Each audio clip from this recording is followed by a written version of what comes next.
তো বন্ধুরা, আমরা এখন বর্ধমান ঝিমুটিয়া মোড়ে রয়েছি। তাও আপনাদের সেকেন্ড হ্যান্ড গাড়ি নেবার যাদের ইচ্ছা আছে তাদের জন্যে। তো দেখুন এখানে কী কী গাড়ি রয়েছে। টায়ারও কন্ডিশন ভালো আছে, মহিন্দ্রা স্বরাজ রয়েছে। এটা 2 সালের গাড়ি, 2 সাল পুরনো হবে।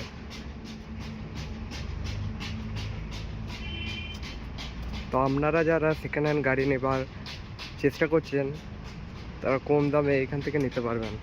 কন্ট্যাক্ট নাম্বার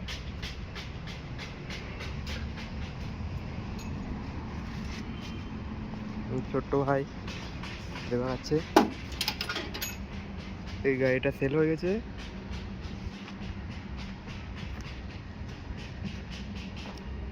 এই বহু আর একবার বলে দিই, এটা বর্ধমান ঝিমুটিয়া মোড়।